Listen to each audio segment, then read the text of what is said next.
갈라디아서와 이신칭의 이렇게 이제 율법은 율법을 완성하고 성취하신 그리스도로 말미암아 재해석되어야 하며 율법의 재해석은 사랑이죠. 그리고 그 사랑은 성령을 따라 행할 때 궁극적으로 이루어집니다. 모든 종교에도 사랑이 있습니다. 불신자들도 사랑을 추구하죠. 모든 인간들은 보편적 사랑을 추구하고 갈망합니다. 그러나 성경에서 말하는 이 사랑은요, 성령을 따라 행하는 사랑이기 때문에 이 질적으로 또 이 성격적으로 차이가 있는 거예요. 근본적으로 다른 거예요. 즉 성령을 따라 행하는 사랑은 사랑으로 역사하는 믿음이에요. 믿음으로 행하는 거죠. 그러니까 믿음과 이 사랑으로 역사하는 그 행위는 분리되지가 않는다고 항상 강조되었죠. 그리고 이렇게 성령을 따라 행하는 사랑은 모든 율법을 완성하고 성취하기 때문에 더 이상 율법 아래에 있지 아니합니다. 율법 위에 있고 율법을 성취하는 것이죠. 따라서 바울에게 있어 성령의 인도하는 바와 성령을 따라 행하라는 개념은 같은 동일한 개념이에요. 갈라디아서 5장 14에서 18 온 율법은 내 이웃 사랑하기를 내 자신과 같이 하라 하신 한 말씀에서 이루어졌나니 내가 이르노니 너희는 성령을 따라 행하라. 그리하면 육체의 욕심을 이루지 아니하리라. 만일 성령의 인도하시는 바가 되면 율법 아래에 있지 아니하리라 라고 함으로써 성령의 인도와 성령을 따라 행하는 것과 같은 개념이고, 그래야면 율법을 완성하고 성취하기 때문에 율법 아래에 있지 아니합니다. 그리고 성령을 따라 행하는 것은 우리 안에 있는 육체 욕심, 죄성, 육체의 정욕, 죄의 정욕, 탐욕과 만몬 숭배를 죽이는 거예요. 결국 싸우는 거예요. 왜냐하면 이 둘이 대적함으로 우리 몸에서 같이 있을 수 없게 하는 거예요. 즉 성령이 내 안에 있으면 내 안에 있는 그 죄성은요 힘이 약해져요. 세력이 약화된단 말이에요. 반면에 여러분 안에 있는 그 성령의 은혜가 약해지면은 여러분 안에 있는 죄성이 더 강해져요. 그래서 성령과 여러분 안에 있는 죄성 서로 싸우는 거예요. 이 둘은 서로 다툰단 말이에요. 그리고 여러분들이 멸망당하는 길은 그 죄성의 지배를 받고 그 성령의 은혜가 소멸하면은 여러분들은 이제 사망을 당하는 거예요. 그러나 여러분들이 성령을 따라 행하며 성령의 은혜와 하늘의 능력으로 충만하며 여러분 안에 있는 그 죄성을 죽인다면 여러분들은 구원과 영생으로 넉넉히 인도되며 여러분의 구원이 더욱 견고하게 되어지는 거예요. 이러한 이제 성령을 따라 행하는 사랑은 이제 고린도전서 13장 4절에 7절 유명한 사랑장이죠. 사랑장은 너무나 유명해서 뭐 불신자들도 좋아하는 구절이잖아요. 사랑은 오래 참고 사랑은 온유하며 시기하지 아니하며 사랑은 자랑하지 아니하며 교만하지 아니하며 무례히 행하지 아니하며 자기의 유익을 구하지 아니하며 성내지 아니하며 악한 것을 생각하지 아니하며 불의를 기뻐하지 아니하며 진리와 함께 기뻐하고 모든 것을 참으며 모든 것을 믿으며 모든 것을 바라며 모든 것을 견디느니라. 이러한 성격을 가만히 보면요, 이것은 보편적 사랑이 아니에요. 이것은 성령의 열매와 비슷해요. 성격이 비슷하단 말이에요. 뒤에 이제 성령의 열매가 쭉 나오거든요.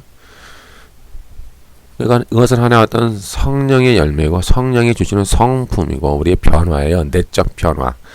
좀 우리 안에 있는 죄성을 죽이고 우리가 하나님을 닮아가는 어떤 거룩함, 그런 것이 이제 사랑이에요. 때문에 이것은 보편적 사랑과 다른 성령을 따라 행하는 사랑이 되겠습니다. 이런 것이 있으면은요, 우리 안에 있는 그 구원이, 우리가 받은 구원이 더 견고해지는 거예요. 그리고 이러한 것을 이루기 위하여 하나님이 여러분들을 창세전부터 택하여 여러분들을 구원하신 이유가 되겠습니다. 이신칭의를 얻은 자는 아들의 영을 받아 아들의 자격으로 욥을 상속하며 자유자가 되었고 율법의 지배에서 벗어나 성령의 지배 아래에 놓이게 되었기 때문에 무한대로 죄를 지어도 회개만 하며 무한대로 용서해 주시는데 라고 생각하며 죄를 가볍게 여기는 자세를 버리고요. 버려야 되죠. 버려야 됩니다. 그리고 성령의 인도를 받아 성령을 따라 행하여 성령과 동행하며 성령의 지배를 받아서 육체의 정욕, 죄의 정욕, 육신의 소욕, the simple desires를 죽여야 하는 새로운 언약적 의무를 갖습니다.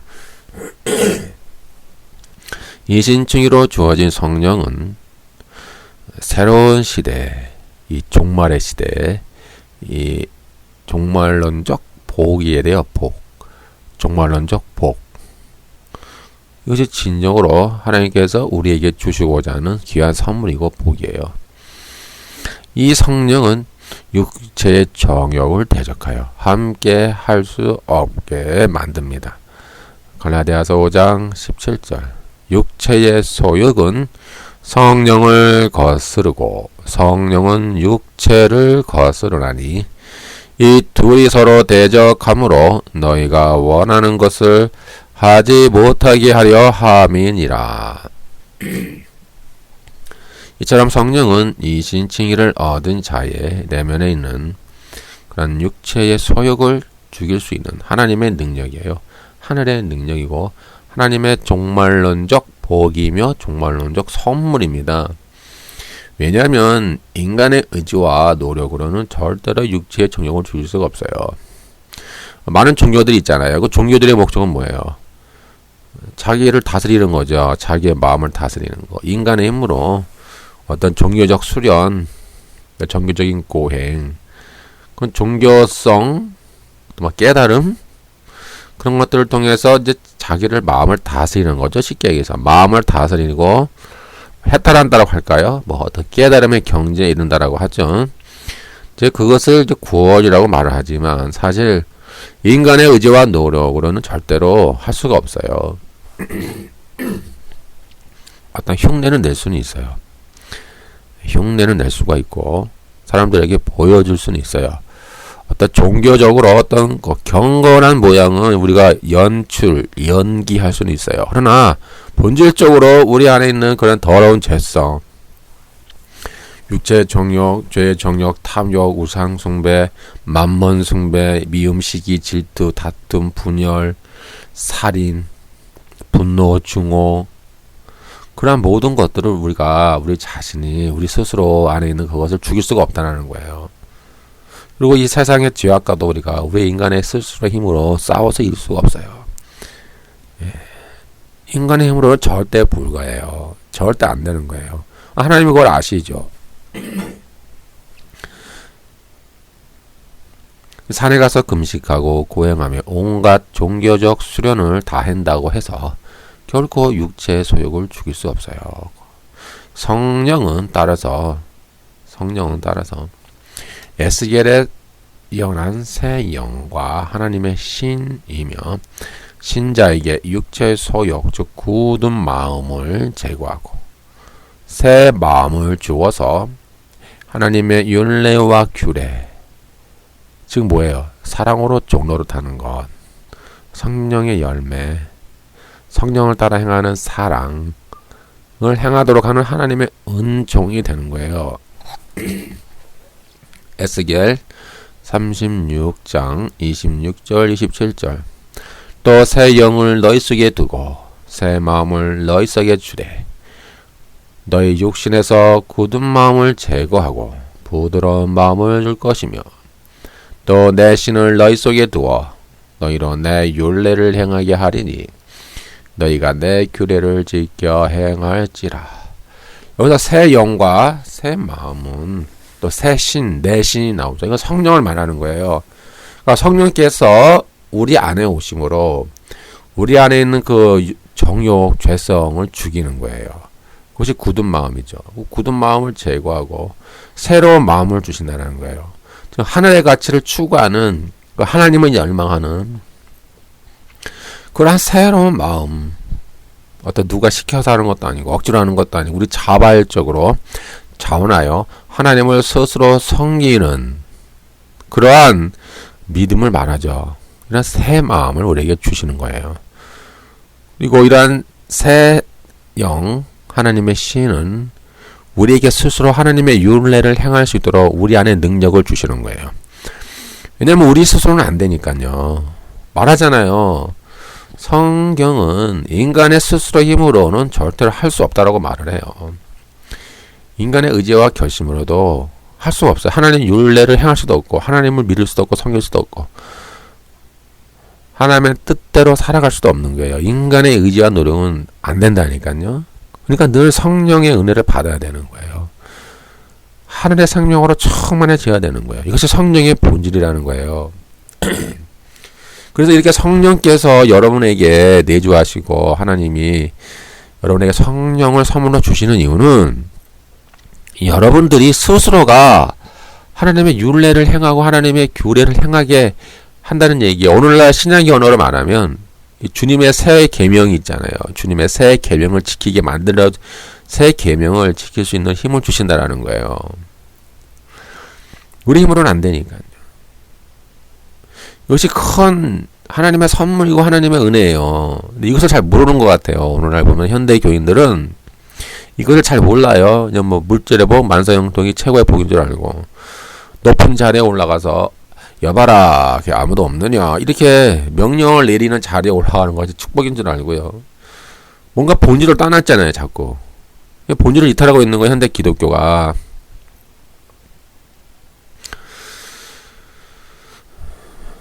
이처럼 성령의 본질은요, 우리 안에 굳은 마음을 제거하고 새 마음을 주시고 하나님의 규례를 우리 스스로가 자발적으로 하나님 뜻대로 살고자 하는 그 마음을 우리에게 주는 거예요. 그리고 그 지켜서 행할 수 있도록 하는 거예요. 이것은 행위권이 아니에요. 따라서 믿음이라고 하는 것은요, 행함과 같은 거예요. 야고보서도 말하잖아요. 믿음이 행함이다.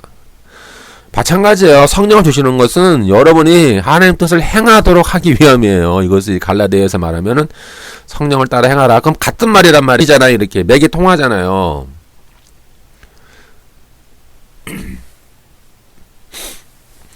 때문에 어떤 뭐 부흥 집회에 가서 뭐 이상한 뭐 성령 집회 많이 있잖아요. 바짝바짝 뛰고 뭐 뒤로 넘어지고 뭐 뒤로 넘어지고 뭐 입신하고 그런 거 있잖아요. 뭐 하늘에 이슬이 내리고 뭐 이제 뭐 은사 받아라, 능력 받아라, 뭐 그런 바짝바짝 뛰는 거 있잖아요. 이런 것도 본질을 이탈하는 거예요.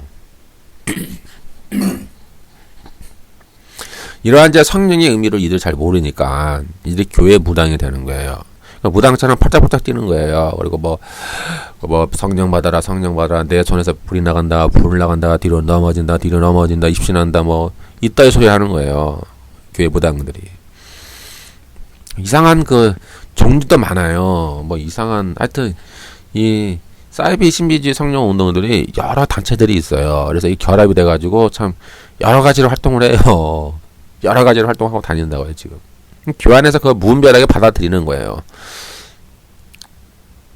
그래서 뭐 이빨이 금리빨로 변했네, 몸이 부들부들 떨리네, 뭐 손과 발이 뭐 길어지고 있네, 뭐 이슬이 하늘에서 내리네, 뭐 음성이 들리네, 환상이 보이네, 뭐 계시가 보이네, 이만해, 뭐 이런 바울이 가르치지 않는 그런 이상한 성령을 가르치는 거예요.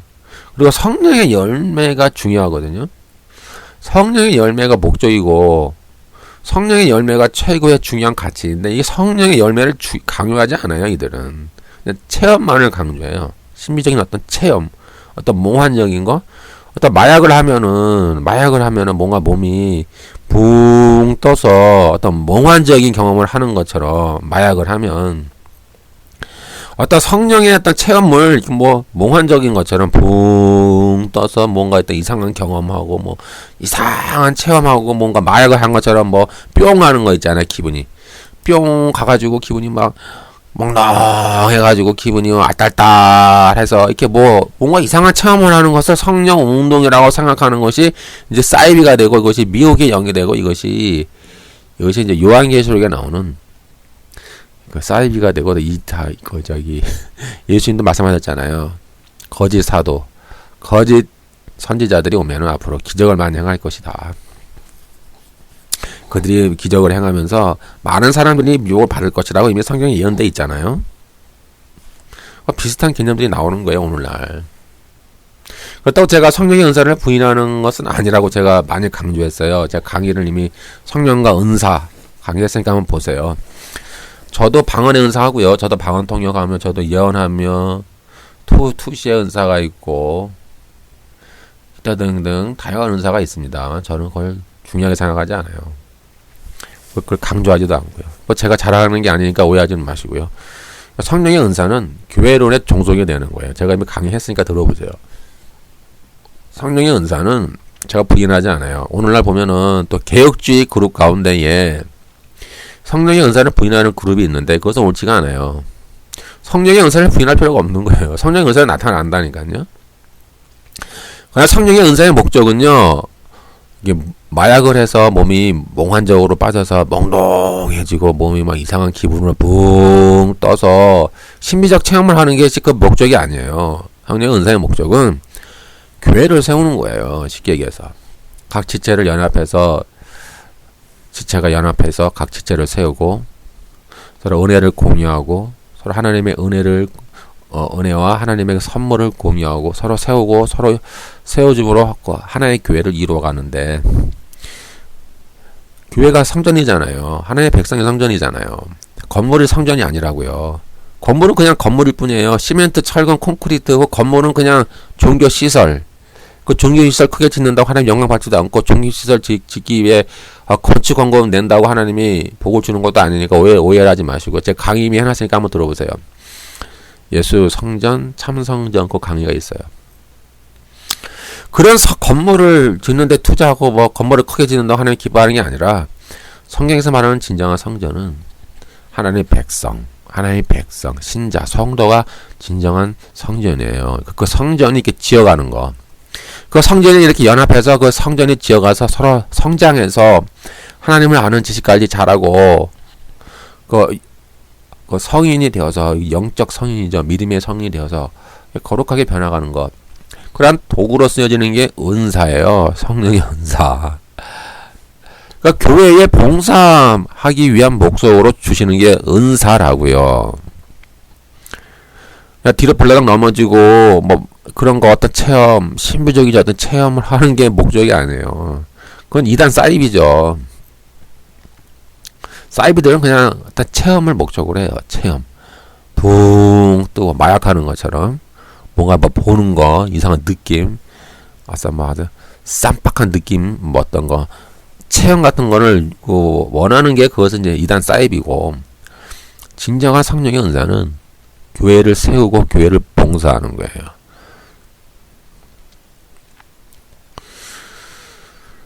이 신칭의를 얻은 자는 한 번 구원은 영원한 구원이라고 하는 나태한 생각을 버려야 돼요. 왜냐하면 한 번 구원, 영원한 구원은 그건 하나님의 주권적 섭리고 하나님의 절대 구원적 차원에서의 구원가 아니고, 인간 편에서의 구원은 또 달라요. 인간 편에서의 구원은 너희가 하나님과의 언약 관계를 깨트리지 마라.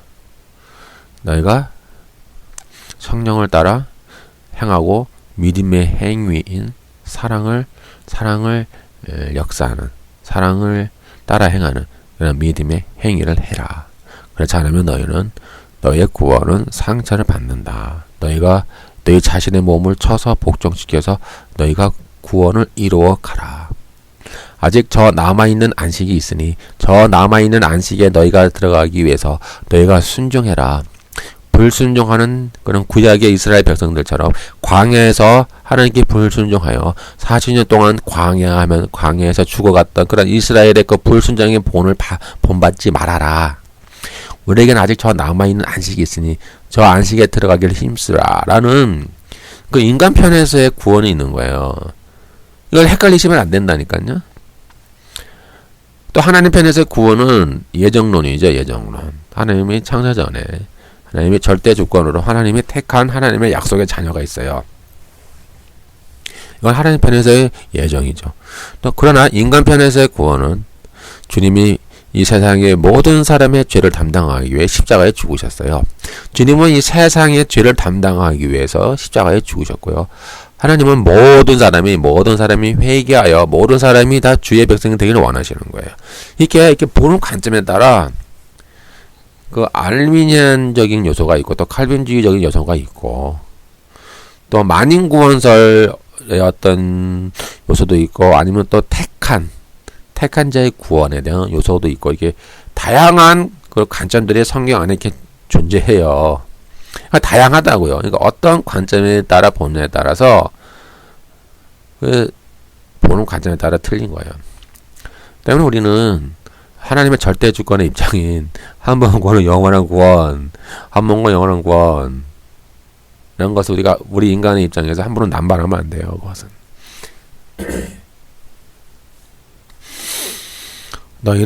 너희가 너희 자신을 쳐서 복종시켜서 너희가 너희의 구원을 이루어 가라라고 하는 성경의 말씀이 또 기록되어 있기 때문에 명심을 해야 되는 거예요. 왜냐하면 그렇지 않으면 우리가 이렇게 나태한 생각을 가지고 육체의 일에 거하고 죄성의 지배를 받으면은 우리가 하나님의 나라를 위협으로 받지 못할 것이요 라고 하는 바울의 경고가 있어요. 무서운 경고요. 갈라디아서 5장 19에서 21절 잘 들어보세요. 이 구절이 중요한 구절이니까는 잘 들어보시고요.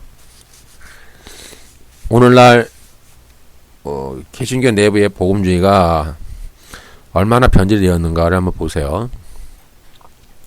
육체의 일은 분명하니 곧 음행과 더러운 것과 호색과 우상 숭배와 주술과 원수 맺는 것과 분쟁과 시기와 분냄과 당 짓는 것과 분열함과 이단과 투기와 술취함과 방탕함과 또 그와 같은 것들이라. 전에 너희에게 경계한 것 같이 경계하노니 이런 일을 하는 자는 하나님의 나라를 위협으로 받지 못할 것이요. 즉, 이 육체의 일이라고 하는 것은 the act of the sinful nature. 즉, 우리 안에 있는 그 죄성의 활동들을 말하는 거예요. 우리 안에 있는 죄성의 활동들. 음행, 더러운 거, 호색, 우상.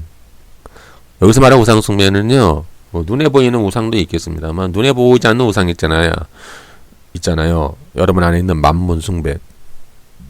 이 만몬 숭배가 육체의 일이라니까요. 죄성이에요. 죄성. 만몬 숭배. 눈에 보이지 않는 우상. 이게 무서운 거예요. 저 눈에 보이는 우상 아무것도 아니에요. 그거 뭐 부실 필요도 없어요. 왜 자꾸 부시려고 그래요? 그거를. 눈에 보이는 우상에게 부시고 낙서하고 페인트 칠하고 그럴 필요가 뭐가 있어요. 여러분 안에 있는 눈에 보이지 않는 우상이 있는데 그 우상을 깨트려야지. 뭐 분쟁, 원수, 시기, 분냄 이런 것들을 행하는 자는요 하나님 나라를 위협으로 받지 못한대요. 명심해서 들어야 돼요. 우리는 이 신칭의를 얻었어. 구원을 얻었어. 걱정하지 마. 그것이 아니에요. 우리는 늘 성령을 따라 행해서 우리의 육체의 일을 죽여야 돼요. 하나님 나라를 위협으로 받지 못한다라고 하는 것은 우리의 구원에 상처를 입는다라는 거예요. 명심해야 돼요. 이것을 잘 못 가르치잖아요. 오늘날 교회 안에서. 이것을 가르쳐야 되는데 잘 못 가르쳐요. 오늘날 교회 목사들이. 그러니 교회가 타락하는 거예요. 자꾸 교회가 타락하고 교회가 윤리적으로 문제를 자꾸 일으키는 거란 말이에요. 교인들도 그렇고 목사도 마찬가지고. 그래서 자꾸 세상 사람들이 교회를 향해 개독이라고 욕을 하는 거예요. 개독이라고. 바울은 갈라디아서 6장에서 이신칭의를 얻은 자들에게 심고 거두는 법칙으로 설명합니다. 6장 7절 8절 스스로 속이지 말라. 하나님은 업신여김을 받지 아니하시나니 사람이 무엇으로 심든지 그대로 거두리라. 자기의 육체를 위하여 심는 자는 육체로부터 썩어질 것을 거두고 성령을 위하여 심는 자는 성령으로부터 영생을 거두리라. 이와 유사한 구절이 로마서의 8장 13절에 있어요. 너희가 육신대로 살면 반드시 죽을 것이로되 영으로서 몸의 행실을 죽이면 살리니. 이런 말씀이 있는 것처럼 보통 우리 교회에서는 뭐 헌금을 심어라, 헌금 많이 해라, 그럼 하나님이 큰 물질적인 축복으로 거둔다, 이렇게 우리가 가르치잖아요. 근데 바울은 그렇게 안 가르치고요. 너희의 육체를 위해서 심으면 너희 육체로부터 썩어질 것 즉 멸망을 거둔다. 그러나 너희가 성령을 위해 심으면 즉 너희가 성령을 따라 행하며 육신의 정욕을 죽이고 성령의 열매를 맺는 자는 성령으로부터 영생을 거둔다라고 가르치는 거예요. 근데 이것을 교회에서 가르쳐야 되거든요. 근데 목사들이 이걸 안 가르쳐요. 그냥 맨날 가르치는 거 헌금만 가르치는 거예요. 헌금 많이 해라. 헌금 많이 해서 헌금을 심어라. 그럼 하나님이 심고 거두게 하신다고 하니까 많은 축복으로 너에게 거둬주신다라고 설교하잖아요. 이렇게 타락의 징조라니까요. 바울은 그런 식으로 안 하잖아요, 지금. 바울의 강조점은 너의 육체를 위해서 심으면 너희는 육체로부터 썩어질 것, 즉 멸망을 거두고 성령을 위해 심으면 성령을 따라 행하여 육체의 정욕을 죽이고 성령의 열매를 맺는 자는 성령으로부터 영생을 거둔다라고 하지 않았습니까? 라고 설교를 해야 돼요, 목사들이. 설교를 안 해, 그렇게. 거의 안 해요, 거의. 그냥, 걱정하지 마. 우리는 다 구원받았어. 걱정하지 마. 회개만 하면은, 무한대로 용서해 주죠.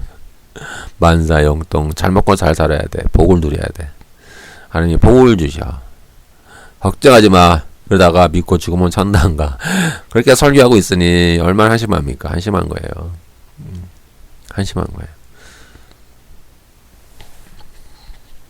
성령의 열매는 성령을 따라 행하는 사랑이며 모든 율법의 완성과 성취가 됩니다. 따라서 이 율법과 성령은 이제 일치가 되는 거예요. 율법과 믿음, 율법과 이신칭, 율법과 성령은 서로 일치가 되고 서로 이렇게 연결이 되는 거예요. 서로 분리되지가 않습니다.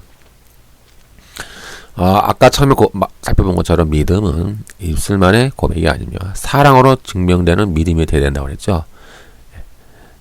사랑으로서 역사하는 믿음이라. 즉 뭐예요? 믿음은 마음으로 믿고 입술로만의 고백이 아니에요. 사랑으로, 우리 행함, 사랑으로 행하는 것, 사랑으로 나타나는 것, 사랑으로 우리 겉으로 이렇게 표출되는 사랑으로 행하는 것으로 우리의 믿음은 증명되어야 되기 때문에, 즉 우리의 믿음은 사랑이라고 하는 행함을 수반을 해야 되는 거예요. 행함. 그래서 이것을 안 가르치잖아요. 행위구원이라고 매도만 치지. 사랑은 이처럼 이신칭의를 얻은 자에게 주어지는 새로운 언약적 의무가 됩니다. 이신칭의를 얻은 자는 한 번 구원은 영원한 구원, 무한히 죄를 지어도 회개하면 무한히 용서, 이러한 어떤 나태하고 안일한 신앙관을 버리고 우리가 율법의 저주에서 벗어나 참 자유자가 되었기 때문에 이제 더 이상 육체의 기회를 삼지가 말고 우리가 서로 사랑으로 종노릇해야 하는 그런 언약적 의무가 있죠. 갈라디아서 5장 13절. 그리고 사랑은 인간이 이렇게 추구하는 보편적 사랑이 아니기 때문에 성령의 인도를 받아 성령을 따라 행하는 그런 사랑이어야 합니다. 고린도전서 13장. 이처럼 성령을 따라 행하는 사랑은 모든 율법을 완성하고 성취합니다.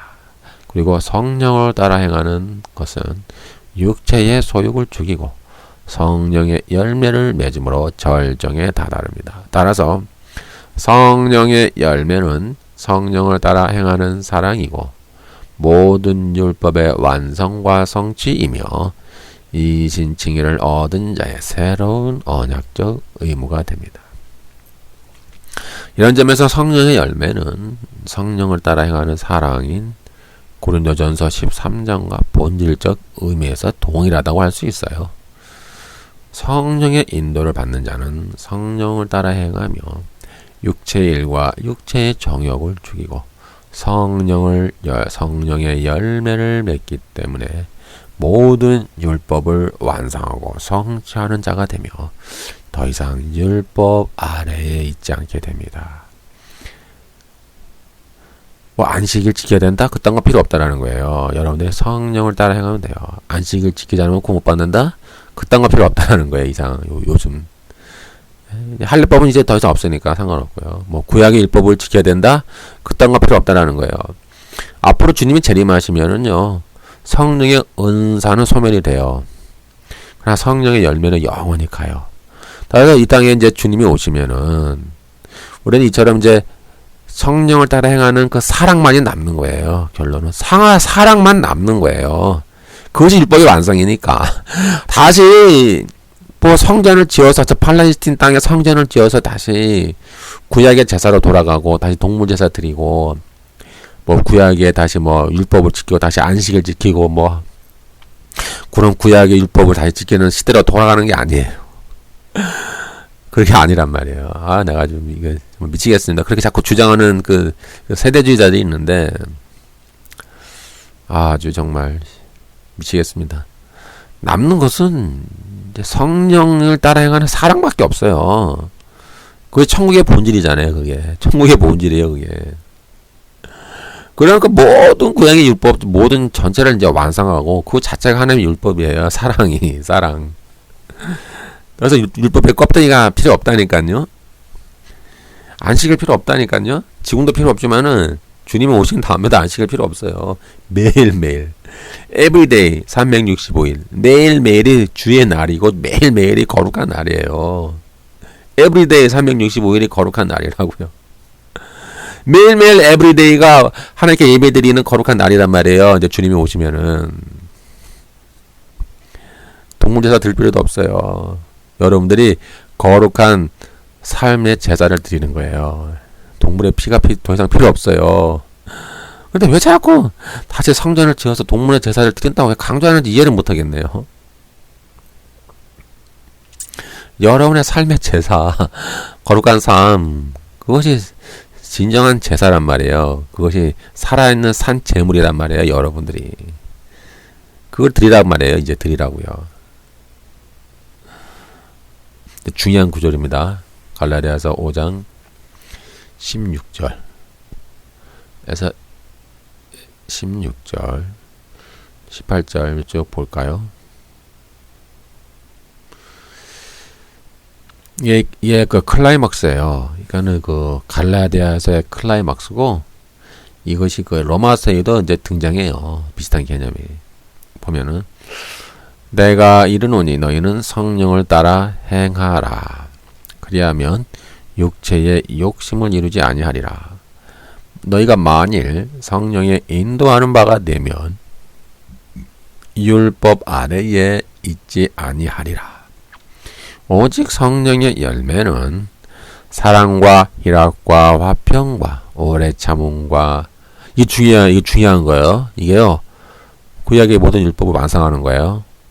오직 성령의 열매는 사랑과 희락과 화평과 오래 참음과 자비와 양선과 충성과 온유와 절제니 이 같은 것을 금지할 법이 없느니라. 로마서 8장 4절 육신을 따르지 않고 그 영을 따라 행하는 우리에게 율법의 요구가 이루어지게 하려 하심이니라. 성취하는 거예요. 쉽게 얘기해서요. 여러분들이 성령을 따라 행하고 성령의 열매를 맺히면요. 모든 구약의 율법이 이루어지고요. 여러분들이 받은 구원, 영원한 생명이 더욱 견고해지는 거예요. 견고해집니다. 더욱 굳건해집니다. 더욱 확실해집니다. 만약 그렇지 않으면 이런 열매를 맺지 못하고 우리가 계속 죄성 가운데 거하고 육체의 정욕 가운데 거하면 우리의 구원은 치명적 상처를 받습니다.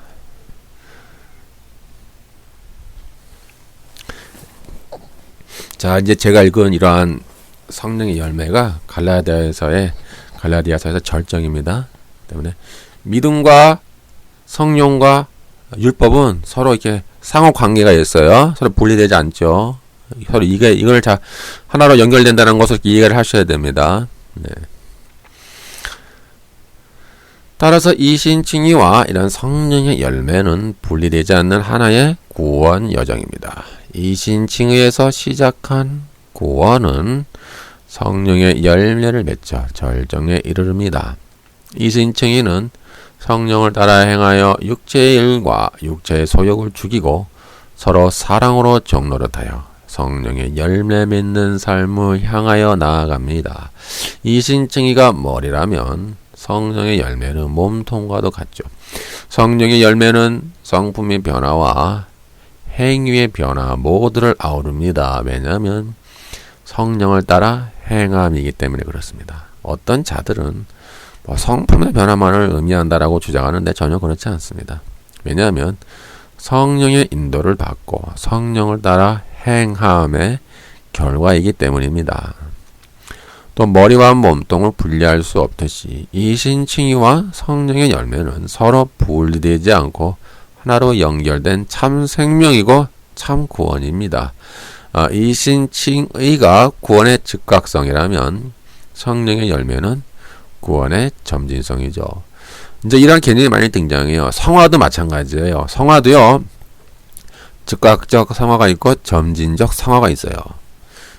즉각적 성화는 이미 너희가 하나님의 자녀가 되었고 너희가 믿음을 통하여 하나님의 거룩함을 입었다. 이미 너희는 거룩한 백성이다 라고 말을 하죠. 이것은 구원의 즉각성이에요. 또한 너희는 이제 거룩한 백성이 되었으니 너희는 하나님을 닮아 거룩하신 하나님처럼 너희도 거룩한 백성이 되어 가라 라고 요구하셔요. 우리에게 그런 명령을 자꾸 내리신단 말이에요. 이것은 뭐예요? 우리가 이루어가는 그런 점진적 성화예요. 칭의도 마찬가지예요. 칭의도 즉각적 칭의가 있고 점진적 칭의가 있죠. 즉각적 칭의는 우리가 하나님을 믿는 그 순간 우리가 거듭나고 중생하며 하늘의 의의를 덧입고 구원을 받는 그런 것이 이제 즉각적 칭의라면, 점진적 칭의는 우리가 훈련받고 연단받아서 하나님께 우리의 순종의 삶을 드리는 그러한 점진적 칭의가 있어요. 예를 들면은 야고보서에 아브라함의 예가 있잖아요. 아브라함이나 라합. 아브라함을 보면은 아브라함이 하나님과 언약을 통해서 이미 그는 믿음으로 의롭다함을 받았어요. 그러나 그가 이제 나중에 이삭을 낳았죠. 이삭을 낳고 그 이삭을 하나님이 제물로 바쳐라 라고 명령을 내리셨어요. 근데 그 명령을 아브라함이 거부하지 않고 철저히 순종했어. 순종함으로 그 이삭을 제물로 드리려고 했죠. 그러니 하나님이 그러셨어요. 네가 이제 나를 공경하는 줄을 알았구나 라고 했고, 야고보서는 그것을 뭐라고 표현했냐면 아브라함이 행함으로 의롭다함을 받았느니라. 이렇게 야고보에 대해서 명령하고 있어요. 지금 이것은 뭐예요? 점진적 칭의가 되는 거예요. 그러니까 구원의 개념이 이렇게 여러 가지 개념이 있고 시제가 다양해요. 즉각적, 또 점진적. 성화도 마찬가지고 성화의 시제도 즉각적, 점진적. 구원도 마찬가지예요. 구원도 즉각적, 점진적. 이런 시제가 다양하다 이 말이에요. 여러분 이거 놓치면 안 돼요. 이걸 놓쳐버리면 그 어떤 과거 시제로만 이해를 해요. 특히 이 근본주의자들이나 그 복음을 변질시킨 자들은 그냥 과거적 사건으로만 알고 그것만 있으면 충분하다고 생각되는 사람들이에요. 걱정하지 마. 한번 믿으면 우리는 다 영원한 구원이야. 우리는 이제 천당 가. 걱정하지 마라고 죄를 우습게 보는 사람들. 이런 사람들이 이제 상당히 문제 있는 사람들이에요. 개신교 안에, 기독교 안에 복음을 변질시키는 타락시키는 자들이에요. 이처럼 오늘날 타락한 이제 개신교 내부에 어떤 복음을 변질시키는 자들은 이신칭의와 성령의 열매를 분리시키죠. 그리고 성령의 열매를 맺으면 좋고 안 맺으면 어쩔 수 없고 그래도 믿기는 했으니까 죽으면 내세 천당이지 뭐 당연한 거야 구원의 확신 뭐 이러잖아요. 이들은 성령의 열매를 뭐 행위 구원이라고 생각해요. 성령을 따라 행하라. 그다음에 믿음은 사랑의 행함으로 나타내야 된다라고 하면 그것을 또 행위 구원으로 생각해요. 그리고 이들은 이신칭의를 구원론의 전부라고 생각해요. 그러니까 즉각적인 구원, 즉각적인 그런 성화가 있잖아요. 그것이 전부라고 생각해요. 이 완성되어져 가는 부분을 무시해버려요. 완전히 이들은 무시한단 말이에요. 이들 변질시킨 타락한 자들은. 그래서 이들은 이런 성령의 열매를 상급론으로 만들어버려요. 구원론에서 빼버려요. 근데 그것은 그렇지 않잖아요. 구원론이잖아요. 성령의 열매는 구원론이에요. 그리고 한 번 구원은 영원한 구원. 무한히 죄를 지어도 회개만 하면 무한히 용서받는데 뭐 죄가 대수야 라고 착각을 하죠. 그러나 이제 이러한 주장들은 이제 로마서와 갈라디아서뿐만 아니라 성경 전체의 문맥에 나타나는 복음과 다른 타락한 복음이에요. 변질된 복음이죠. 썩은 복음. 이런 복음을 많은 목사들이 가르치고 있고 이러한 복음을 많은 성도들이 믿고 있으니 개신교가 타락하고 있는 거예요. 지금 외적으로 성장했는지는 몰라요. 외적으로는 뭐 숫자 많이 채워지고요. 그딴 거 필요 없어요. 하나님 앞에는 숫자 중요하다고요? 그렇지 않거든요. 주님의 지상 명령이 뭐예요? 너희가 성부와 성자와 성령 이름으로 세례를 주고 내가 너에게 분부한 모든 것을 가르치며 현재 분사형이에요. baptizing them, teaching them. 그다음에 중요한 목적이 나와요. 너희가 그들을 제자 삼고 훈련시켜라. Make disciples. 이게 핵심이에요. 주님은 숫자 얼마나 채워야 돼? 내가 그때 내가 재림한다. 야, 한국은 5천만 명, 뭐 미국은 뭐 1억 명, 중국은 인구가 많으니까 중국은 5억 명, 뭐 중동은 뭐 몇천만 명 이렇게 할당을 해준 적도 없고요. 하나님 숫자에도 관심이 없어요. 외형적이 크게 관심이 없어요. 중요한 건 뭐예요? 핵심이 make disciples. 제자화하고 훈련시키는 거. 진정으로 성령의 열매를 미치는 하나님의 백성들. 제가 이미 이거 강의를 해놨거든요. 전도의 변질, 전도의 타락. 그걸 강의했으니까 한번 들어보세요. 이제 결론을 내립니다. 근데 결론이 좀 기네요. 결론을 내릴게요. 성령의 열매와 보편적 선행은 근본적으로 다르다. 이게 결론이거든요. 오늘날 이제 심각한 문제가 이거야. 종교다원주의. 종교다원주의. 이제 여러 가지 종교에서 접근을 해요. 뭐 카톨릭 신부들이나 종교다원자의 이제 종교다원자주의들이 많죠. 카톨릭 신부 안에. 뭐 불교나 뭐 기타 타 종교의 말을 들어보면은 이제 불신자도 뭐 종교와 상관없이 뭐 선한 일을 많이 하면 구원을 얻는다라고 가르치죠. 종교다원주의. 이들은 이제 선행, 착하게 살아라, 선하게 살아라 이제 그런 것을 많이 강조해요. 이들이. 그건 이제 보편적인 거죠. 이건 보편 은총의 하나의 개념이에요. 그럼 나라마다, 인종마다, 또 종교마다, 문화마다, 역사마다, 세대마다 다 선의 기준이 달라요. 예? 여러분, 어떤 나라에서는 잘 모르는데 어떤 부족에서는 부모가 돌아가시면 부모의 시신을 먹는 게 그게 부모에게 효도하는 거래요. 그러니까 다 다르잖아요. 선의 개념이. 어떤 나라에서는 그 시신을 먹으면은 우리나라의 관점에서 부모의 시신을 먹을 수 있겠어요? 그 뭐라고 생각해요? 만약에 부모의 시신을 먹으면 어떻게 되겠어요? 어떻게 취급받겠어요? 근데 어떤 부족에서는 그렇게 부모의 시신을 먹는 게 그것이 뭐예요? 선행이란 말이야. 선행, 효도고. 또 어떤 티베트 불교에 가면은 사람이 죽은 시신을 토막을 내가지고 독수리한테 줘요. 그런 뭐 영상이 많이 있으니까 한번 찾아보세요. 그들은 이제 이렇게 사람이 죽으면 죽어서 이제 독수리가 먹으면 그들의 영혼이 이제 독수리처럼 된다고 믿는 것 같아요. 그들의 조상은 이제 독수리라고 믿어요. 독수리처럼 독수리가 되어서 이제 하늘의 그 영혼, 하늘 세계를 이제 자유롭게 날아다니는 그런 것을 이해를 하죠. 그들은. 그래서 사람을 죽으면요, 칼을 갖고 와서요, 다 시신을 토막을 쳐요. 그 내장 다 가르고요, 시체를 다 잘라요. 토막을 내가지고 독수리가 먹기 쉽게 만들어놔요. 그럼 독수리가 엄청나게 많은 떼가 몰려와요. 그래서 시체를 막 먹어요. 나라마다 틀리잖아요, 이게 개념이. 근데 선이 도대체 뭐예요? 보편적 선이 뭐예요, 도대체? 또 어떤 이의 선행은 다른 이에게 피해를 줄 수 있는 악행이 될 수도 있는 거예요. 이게 상대적인 개념이에요, 이게. 보편적 선은. 만약에 일평생 선행으로 살았던 사람이 누군가에게는 기억하고 싶지도 않은 악한 사람이 될 수도 있어요. 이러면 어떨 거예요? 다수의 선을 위해 소수의 사람이 악행을 당하고 희생을 당한다면 이것은 선행이 될 수 있을까요? 오늘날 윤리적인 입장에서 선의 기준은 뭐예요, 도대체? 각자의 입장에서 이 복잡하게 얽히고 설킨 이 선과 악의 기준을 우리가 어떻게 풀어나가야 되죠? 제가 이렇게 비판적 가치를 보는 이유는 선을 향해서 착하게 살면 구원 받는데 라고 하는 그 종교다운주의자들에게 제가 하는 말이에요. 그러면 만약에 행동과 함께 생각도 선에 포함되는지, 선행을 많이 했는데 그 동기가 그 마음 생각이 불순하거나 옳지 않으면, 또한 그 악한 생각 속에서만 살았다면 이것은 선행이 될까요? 안 될까요?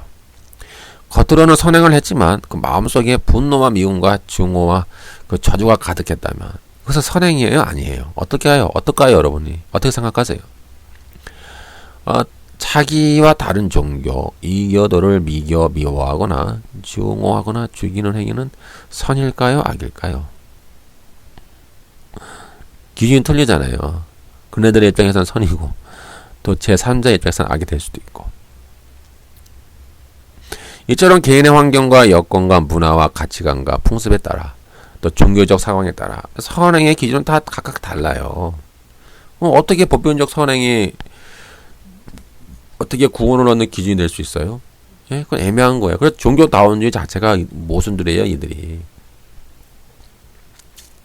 그러면 얼마만큼 선행을 해야 우리가 구원받을 수 있어요? 50% 넘어가야 되나요? 만약에 어떤 사람이 49.999999999%의 선행을 했어요. 근데 나머지 0.11, 0.00000000001%를 채우지 못해서 만약에 지옥에 간다면 어떡할 거예요? 너무 억울하지 않겠어요? 그럼 그것도 누가 측량을 할 거예요? 내가 50% 넘어가는지 안 넘어가는지 그 측량할 그 절대자가 있어야 될 거 아니에요? 절대자. 누가 그걸 측량할 거예요? 50% 넘어가는지 안 넘어가는지 누가 그걸 측량할 거냐 이 말이죠. 우주 안에 어떤 저울이 있나요? 나의 선의 무게를 잴 수 있는 우주 안에 저울이 있나요? 그 때문에 이제 카톨릭에서는 안전장치가 있죠. 뭐예요? 연옥 교리. 이들은 이제 구원의 확신이 없잖아요. 카톨릭은. 어떤 공로주의 사상이 있기 때문에 이들도 거의 반펠라기우스주의 가까워요. 반펠라기우스.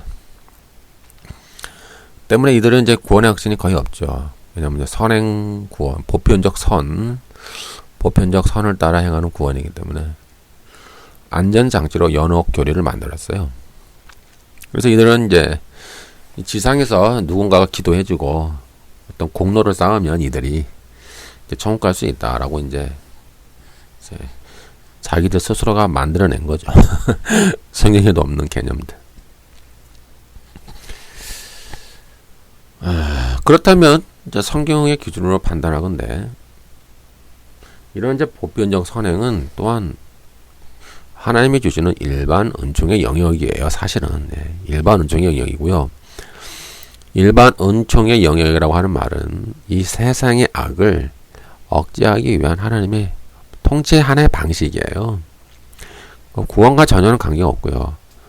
이 세상의 악을 억제하기 위한 그 보편적 방법, 보편 통치의 방법이죠. 이처럼 하나님의 일반 은총은 이제 뭐 정치, 경제, 사회, 문화, 법률, 예술, 제도, 관습, 학문, 기술 등등의 이제 여러 가지 통해서 나타나요. 국가라는 것도 하나님의 일반 통치의 개념이죠. 국가가 악을 어느 정도 억제하기 위한 수단이죠. 물론 이제 국가가 타락하면 그 히틀러처럼 히틀러 외에 수많은 역사적으로 보면은 수많은 그 악의 화신들이 있잖아요. 그처럼 타락한 인간들이 등장하면은 다 멸망으로 가는 그런 아주 극악한 상황도 오지만은 보편적으로 국가라고 하는 개념도 이제 일반 은총이 하나의 수단이에요. 때문에 주님이 오시면은 다 소멸하죠. 주님이 오시면은 이제 이러한 이제 어떤 소멸이라고는 좀 그렇고, 예, 국가는 소멸을 해요. 국가는 왜요? 하나님이 왕이니까 이제 하나님이 직접 왕으로 통치하시니까 이제 국가라는 개념이 소멸하고 국가별로 나누어져 있던 그런데 정치 권력이 다 해체가 되죠. 그럼 나머지는 아마 이제 그대로 남을 거예요. 왜냐면은 그 일반 은총으로 하나님의 통치의 섭리의 역사니까는. 즉, 일반 은총 가운데도 이제 소멸하는 것이 있고, 이제 영원히 남는 것도 있죠. 이처럼 이제 일반 은총은 이제 모든 세대와 모든 사람들 속에 관여하여 이 세상의 악을 억제하고 선을 장려하기 위한 하나님의 통치 방법입니다. 이것은 이제 종교와 관계없이 모든 인간의 어떤 지정의에 작용하면서 보편적 선을 추구하도록 하죠. 일반 은총은 이제 창세기 9장에서 노아 홍수 이후에 세상과 했던 하나님의 언약이에요. 무지개 언약. 그것이 일반 은총의 언약이라고 하면 돼요. 생각하면 돼요. 만약에 이러한 일반 은총이 없다면 이 세상은 악한 자들이 지배하여 두려움과 공포의 세상이 되었을 것입니다. 반면에 성경에서 말하는 성령의 열매는 특별 은총의 영역이에요. 이것은 이신칭의로 말미암아 아들의 영을 받아 성령을 따라 행하며 육체의 정욕을 죽이는 결과이기 때문에 보편적 선행과는 근본적으로 성격 자체가 달라요. 이 특별 은총은 노아의 언약과 달리, 이 무지개 언약과 달리 아브라함과 언약을 맺은 이런 구원을 목적으로 하는 특별 언약, 특별 은총의 성격을 가져요. 그래서 이것의 목적은 사탄의 통치를 끊어버리고 죄와 사망을 정복하여 이 세상의 천국, 구약의 말쿠트 샤마임, 신약의 바실레아 투데오, 이러한 하나님의 천국, 하나님의 통치, 하나님의 다스림만이 미치도록 하는 것이 특별 은총이죠. 따라서 성령의 열매는 이런 보편적 선이 아니라고 그랬죠. 그래서 행이 구원이 될 수가 없는 거예요. 이것은 성령을 따라 행하는 행함이기 때문에 은혜의 영역이에요. 은혜. 인간의 의지로는 안 된다니까요. 인간의 의지와 결심으로 결심으로 할 수 없는 영역이에요. 성령의 열매는. 성령의 열매는 성령의 인도를 받고 성령을 따라 행함이며 육체의 일과 육신의 정욕을 쳐서 복종시키며 두렵고 떨림으로 이신칭의로 시작한 구원을 완성하고 이루어가는 과정이며 아직 남아있는 저 안식에 들어가기 위해 자기 몸을 쳐서 복종하는 과정입니다. 따라서 성경에서 가르치는 순종, 복이란 오늘날 교회에서 가르치는 것처럼 물질의 복, 세상의 성공의 복을 얻기 위해 한 방편이 아니에요. 아직 남아있는 저 안식에 들어가기 힘쓰는 하나의 과정이에요. 순종과 복종이. 이런 점에서 우리가 잘 분별을 하셔야 돼요. 고린도 전서 9장 27.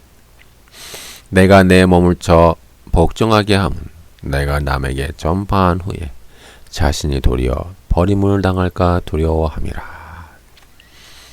이것이 순종과 복종의 의미예요. 오늘 교회에서는 순종과 복종해라 그러면 하나님이 잘 먹고 잘 살게 해주신다라고 가르치잖아요. 그것이 아니라니까요. 구원을 이뤄가기 위한 순종의 복종이에요. 교회 잘못 가르치고 있잖아요. 히브리서 4장 11절도 마찬가지죠. 그러므로 우리가 저 안식에 들어가기를 힘쓸지니 나오죠. 힘쓸지니. 이미 구원받은 백성한테 또 힘을 쓰라고 그래요. 저 안식에 들어가기를 힘쓸지니 이는 누구든지 저 순종하지 아니하는 본에 빠지지 않게 하려 함이라. 이렇게 나오잖아요. 근데 결론입니다. 이처럼 타락한 오늘날 교회 복음주의, 타락한 복음을 변질시킨 자들은 이렇게 성령의 열매로 인한 행위를 행위 구원으로 생각해서 등한시했죠. 뭐 율법주의니, 뭐 행위 구원이니 이렇게 했어요. 상당히 구원론에 오류를 많이 남겼어요.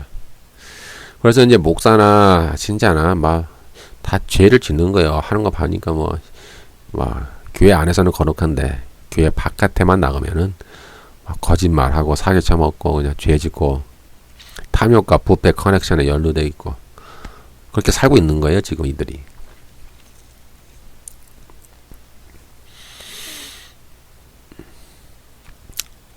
네, 결론입니다. 이신칭의를 얻은 자는 아들의 영을 받아 아들의 자격을 얻어 유업을 상속받고 모든 율법, 안식일, 할례, 음식법, 제사법에서 해방되어 자유인이 되었습니다. 그러나 그 자유를 가지고 사랑으로 서로 종노릇해야 하며 성령을 따라 행해야 하는 언약적 의무를 갖습니다. 성령의 인도를 받는 자는 성령을 따라 행하며 육체의 일과 육체의 정욕을 죽이고 성령의 열매를 맺기 때문에 모든 율법을 완성하고 성취하는 자가 되며 더 이상 율법 아래에 있지 않게 됩니다. 그리고 이신칭의와 성령의 열매를 맺으면 서로 분리되지 않는 하나의 구원이며 또 구원 여정이고 하나의 참 생명이 된다라고 하는 사실이죠.